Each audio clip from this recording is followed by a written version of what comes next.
Good morning. Well, it's morning for me. I've had the worst week and I've had extremely bad flu.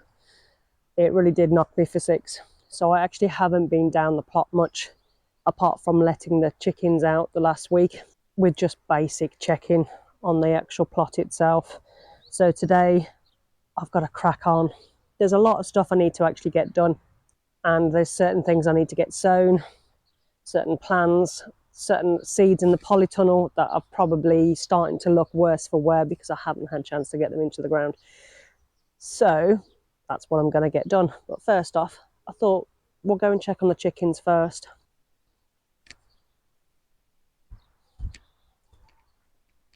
We did have some extra wood chip delivered because this area is very wet. And there's the girls. Hello, girls. They're still quite nervous, really, but they're getting a bit better. Come on, girls. I've given them an extra little roost out here for them to climb up on, which they are doing because I keep finding them on the top of the actual pallets, sitting and happily chatting away. But so far, they're looking good. All of them have started laying now, which is great. And their dust bath, which was quite a lot of sand and some DE earth, is most of it's been dug out. So I'm going to have to top up with a few more bags of sand, I think. But no, they're doing really good. So far, no issues with foxes, but it doesn't mean that there won't be.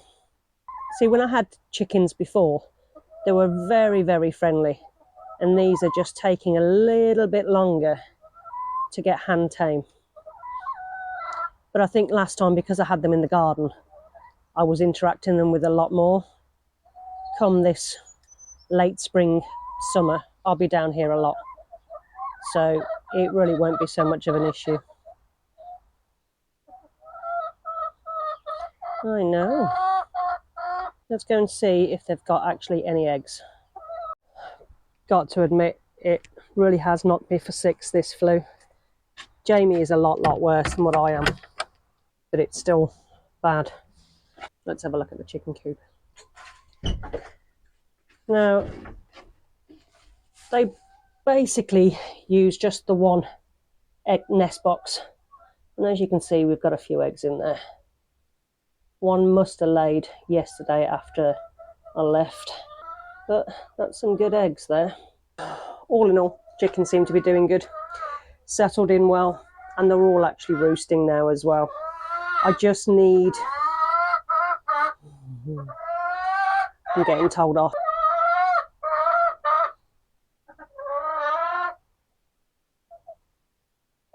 They've also tucked to the new waterer very easily as well, which is great. It means I can put more water out. And as you can see from the old water, which I've left in here, it gets covered in sawdust. So I'm glad I was able to make the new one. Shh. Shush. So the chickens have pretty much paid their way so far. I've had an awful lot of eggs, and I really need to crack on. Now I'm feeling a little bit better.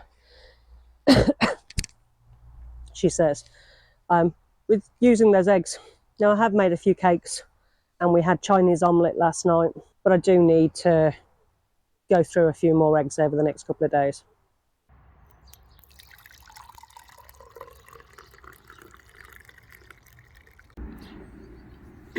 And that didn't take me long to spill my coffee. It's quite early in the morning and I quite like being able to come down here where it's quiet apart from the road noise, have a coffee and actually think about what I'm going to do. Now, because both me and Jamie have been quite ill, we're a little bit behind with what we would normally be doing, and we've got several plants, seeds, plugs in the polytunnel that really do need to go out. I kind of wish I had space in the polytunnel to put a table and sit in here, but to be honest, I think it might be a bit too damp in here for my cough. So at the moment it's 25 degrees and it got down to 0. Now we have got a few bits and pieces in this polytunnel at the moment, tomatoes being one of them. Now I wouldn't have brought my tomatoes down here, but the husband was starting to feel unwell last week, and one thing or another he got a bit grumpy and brought his tomatoes down. Now he tried to pot on and do bits and pieces, but he just couldn't do it. So he thought, I'm just going to put them straight into the place where they're going to grow. And that's what he's done. And you know what? They've actually done really well, even with the temperature hitting frost levels, which I thought we were going to lose them all. Now we've actually got 23 varieties of tomatoes, and I'll list some up here. Now out of these varieties we have grown a lot, but there's a few that we've not grown before. One of the nicest ones that we had last year was some of the Russian ones. Now we don't know the name of them because it's in Russian, but we thought they hadn't germinated, but my husband actually brought down the seed trays and they've actually started germinating inside the polytunnel. Now don't get me wrong, this polytunnel, when the sun hits it, we've had it up to 40 degrees over the last month. So it is very warm. Also gets very cool through the night. So we did take a massive risk with bringing the tomatoes down. But I think the weather forecast for the next few weeks, at least, it's minimum 5 degrees on the night time. So if they've survived now, they're going to carry on surviving. I can't see it being a major issue. So these are the lettuces that were not pricked out. Now, there's several varieties here. We've got romaine, gem, cos and Oyer.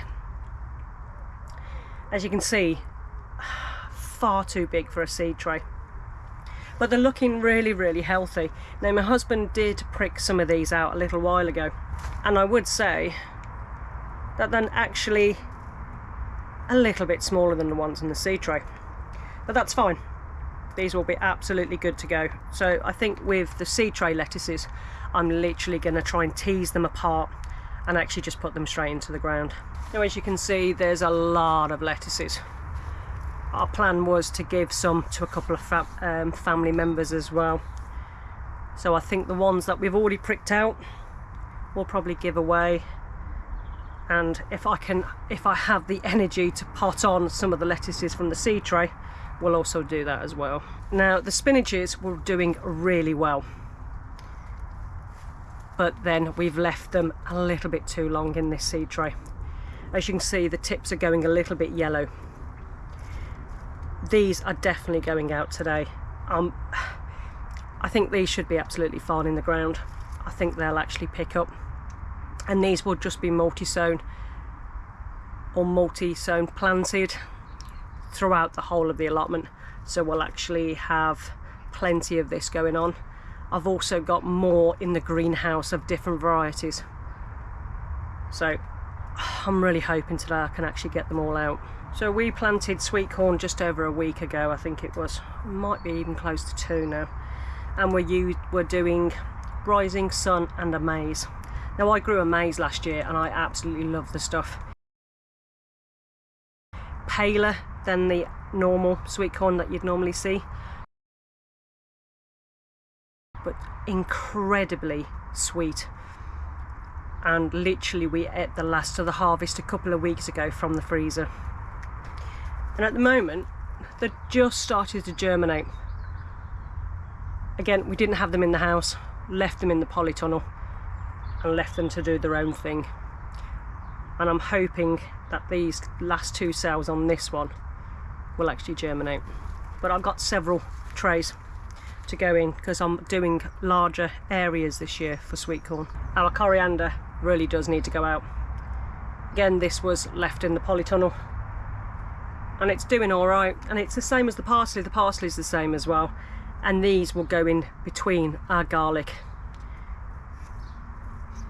Oh, I just love the smell of coriander. And these are going to go out today as well. Now, looking at my plans, which I very quickly did a couple of months ago as a rough idea, I've got a whole garlic bed down the bottom, and I think with that garlic bed I'm going to intersow my coriander. The good thing about putting coriander around by garlic is when you're harvesting coriander, you're not actually disturbing any of the soil around the garlic bulbs as they're developing. And come June, July, that garlic will actually be pulled up, and then that will leave me a whole bed there for something to carry on through the summer crops. So I need to make sure that I've got something growing to go into that bed come the time of the harvest of garlic. Now, the Jerusalem artichokes that are in the bed below, I actually haven't seen any sign of those yet, but I probably won't do for another few weeks. So I shall see how that goes. And then this side here, which we dug out a lot of the soil to move to the Jerusalem artichokes, I'm actually going to put some corn in here.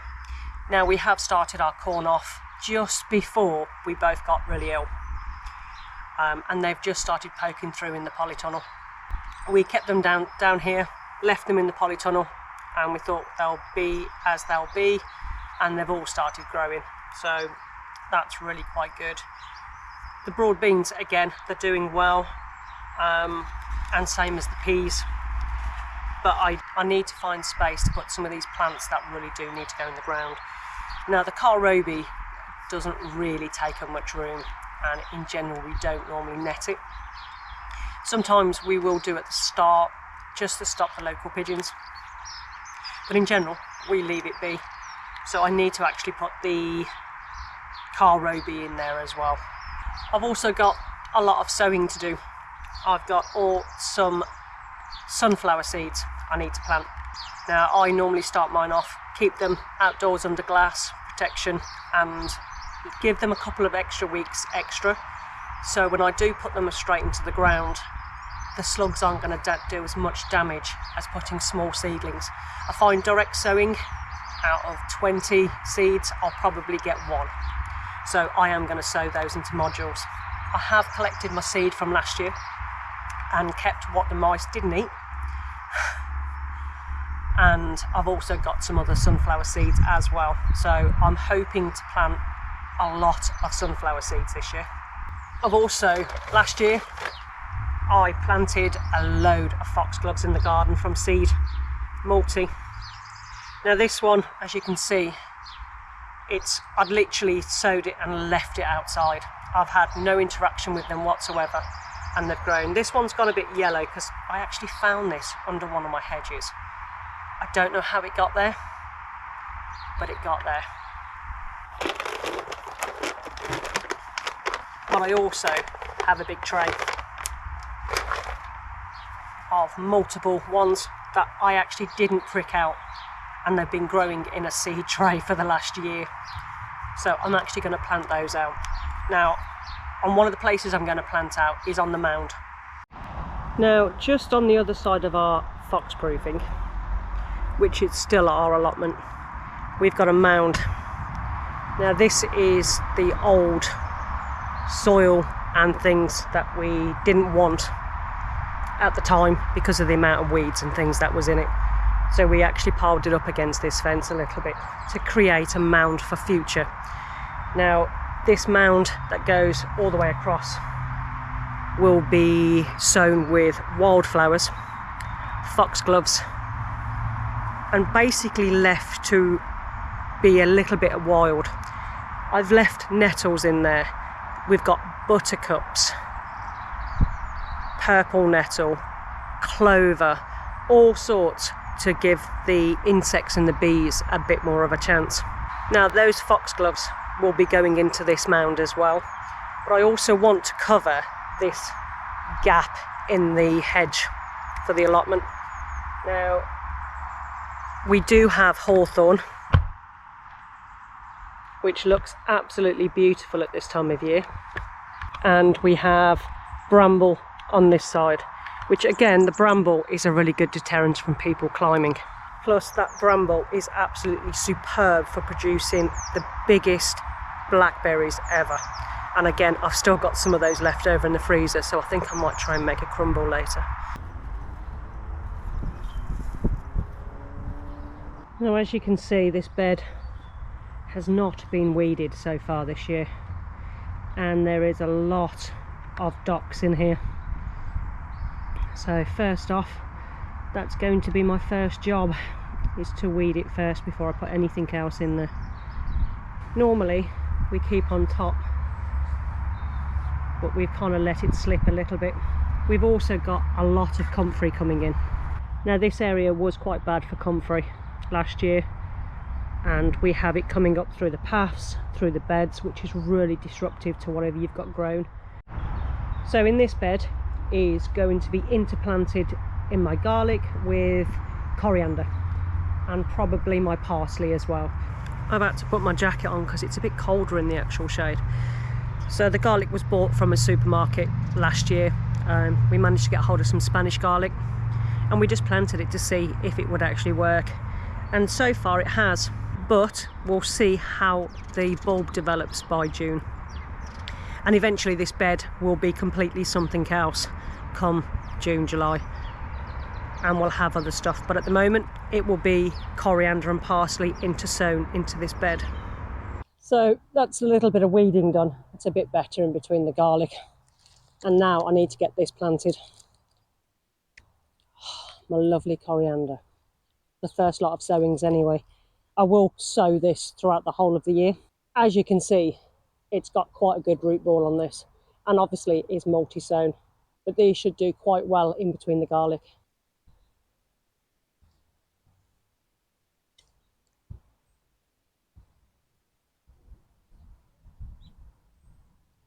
And that's the coriander in between the garlic done. Now that was quite a few cells in there, but as you can see, it actually doesn't take up that much room. Now yes, things are close together, but I've found on no dig beds that are being looked after with plenty of compost at the end of the year as a good mulch and a good feed, I'm able to grow things a bit closer together than you would normally be able to. So that's my first lot of coriander into the ground. Now that's in the ground, I'm actually going to start sowing some more. I've said before, I actually really enjoy coriander, and it's something that I can make multiple dishes through for the freezer to use throughout the whole of the year. So all of this coriander will definitely be used. Next ones I've got to go in, we have this parsley. Now I haven't quite got as much parsley as I have got coriander, but again this will be sowed multiple times throughout the growing season. Now I've actually got a couple of pieces of parsley that's overwintered from last year, and that's probably going to flower at some point, but I'm sure I can get a little bit of parsley out of it before it does. So I'm going to get these again multi-sown in between the other side of my garlic.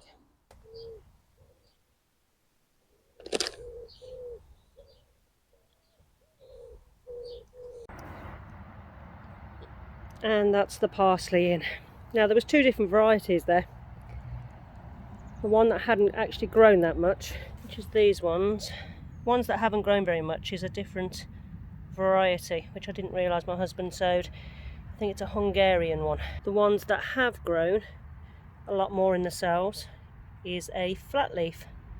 So I've got all these lettuces I need to kind of prick out, because they're not actually in individual cells. Now, last year I planted some in a slightly shady area and some in full sun. Now, the ones in the shady area actually were much better. So that's where a lot of these are going to go. Now, if I lose any, it's no major deal. And even though I probably should be fleecing these right now, I'm actually just going to leave them to the elements and see how they go. More because I just cannot bend over to fight with the fleece at the moment. So I'm going to try and get these actually into the ground and see what I can do. Now again, they are romaine, gem, cos, and the all year. So it'll be interesting to see how many of these actually survive. Now this is my, well, it was last year my strawberry and my herb bed with lettuces. But as you can see, I've actually got some broad beans in here as well. Now the only herbs to actually survive last year was the thyme. Everything else with that really hard frost that we had actually got killed. So I'm going to actually have to buy some more herbs this year. But I think with the herbs, I'm actually going to put certain ones in pots this year. It makes it a little bit easier as they take up quite a large amount of room in the beds.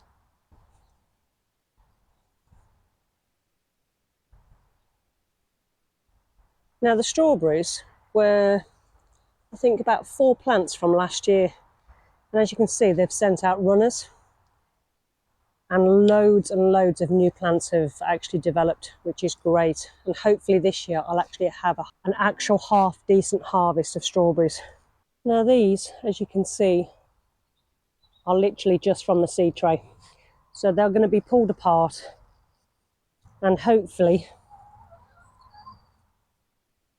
they will be absolutely fine. Now some of these will be multi-sown because I'm actually going to harvest for leaves, not for the actual whole plant itself. And these will just go into a little hole and fingers crossed we'll get an earlier crop.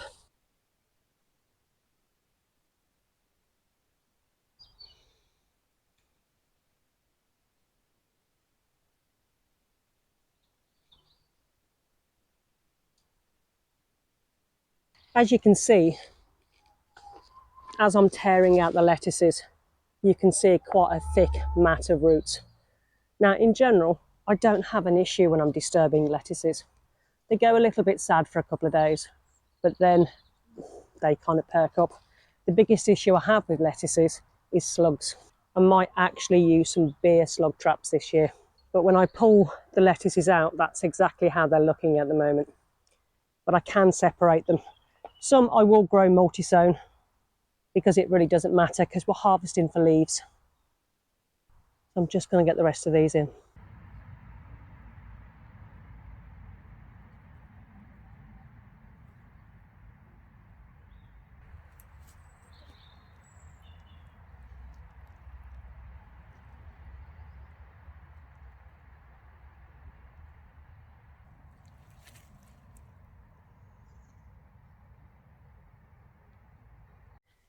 Now the other great thing about planting lettuces is you can use pots.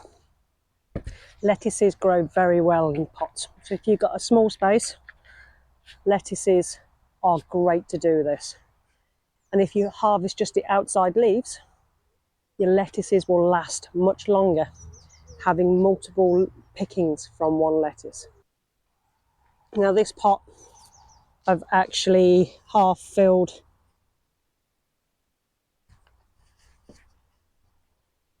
with leaves, just so I don't have to use so much compost, because unfortunately compost is incredibly expensive. Now these are my cos lettuces, but I'm actually going to put some all-rounders in as well, which are slightly rounder. So I'm just going to put 2 of those in.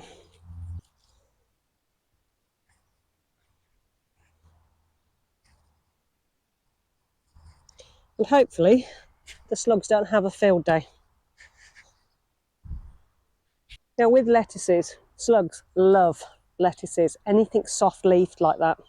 So you need to be on your guard with slugs. Now, I will admit, I'm not one to get on my hands and knees looking for slugs. If I spot them or find them within plants, I'll remove. But I think this year I'm actually going to try some beer slug traps, because I've noticed some of the cabbages that I've already put out, they're already getting nibbled. And even though we got replacements, I don't want to have to keep replacing them. So I think I'm going to make some beer traps instead.